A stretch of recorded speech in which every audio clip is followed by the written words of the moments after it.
Oi, gente, Prof. Tanay aqui, sou a Prof. de Literatura. Eu estou aqui com você para um breve resumo da vanguarda artística chamada surrealismo.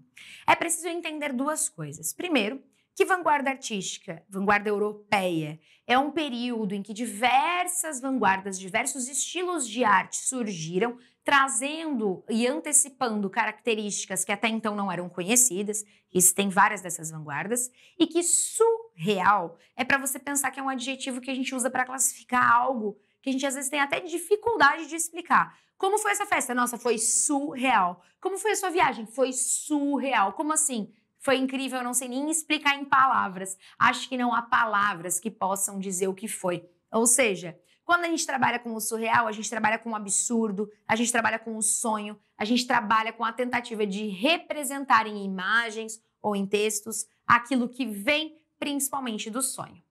Para você entender, o surrealismo é uma vanguarda que surge em 1924 com o Manifesto Surrealista feito por André Breton.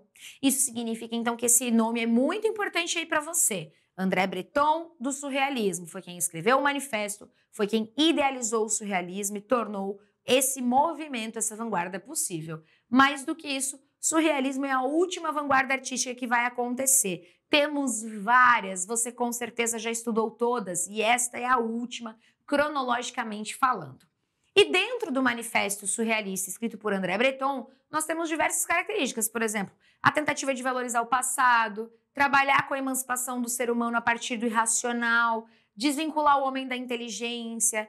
Isso significa que o surrealismo não tem nada de racional. Isso significa que o surrealismo ele trabalha exclusivamente com o irracional, com o transcendentalismo, com o sonho, com a imaginação, com a loucura, com a intensidade. Esse que é o grande ideal do surrealismo, certo? Sempre nessa pegada de trabalhar com a intensidade, com a subjetividade no sentido sonho. Ele vai envolver diversos artistas que, na verdade, vão perceber que têm em comum a crença a partir do sonho, a crença em hipnose. E aí esses artistas, em meio a um processo de coisas em comum, percebem que seria muito interessante criar uma vanguarda que tentasse transformar o sonho em uma imagem. E aqui o grande objetivo, que é o que eu acabei de te lembrar. O grande objetivo, a grande meta dos surrealistas era transformar o caos, a desordem, em uma representação, em uma imagem.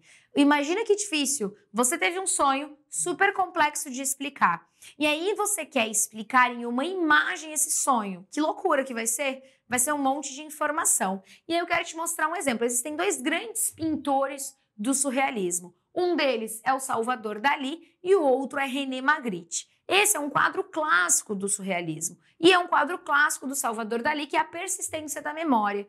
O que a gente tem aqui?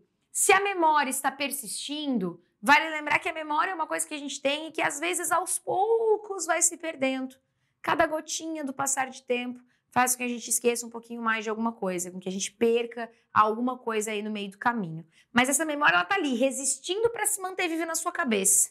Tá vendo que os relógios estão moles? Eles estão derretendo nesse deserto? Quer dizer, então, que a cada dia que passa, cai uma gotinha dessa memória. Os relógios não têm como derreter na vida real, mas isso é uma grande representação da memória que, embora o tempo esteja passando, tá ali, só derretendo devagar. Daqui a 20 anos talvez eu lembre da coisa, mas talvez não lembre com tantos detalhes. Talvez você até esqueça algumas coisas. Porque a memória é isso, ela vai persistindo, mas ela vai se amolecendo e derretendo. Eu vejo isso acontecer? Eu vejo essa cena? Não, ela é surreal, tá? E uma outra clássica, que é de René Magritte, é essa daqui, que tem como título A Traição das Imagens. E aí eu tenho a imagem de um cachimbo e tá dizendo que isso não é um cachimbo. Peraí então, peraí que eu tô confusa. Como assim?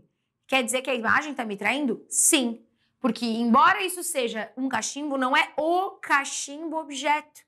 É a representação de um cachimbo. Cada um de nós vai imaginar um cachimbo. Por isso que a imagem nos trai. Porque se eu falo cachimbo, cada um pensa em um. Agora, se eu chego e te entrego a imagem do cachimbo que eu quero que você imagine, eu estou te traindo, eu estou moldando o seu pensamento. Por isso que a frase diz que isso não é um cachimbo, mesmo sendo a representação de um cachimbo, e nessa hora dá uma bugada, porque está trabalhando com o absurdo, com o surreal, com o incômodo.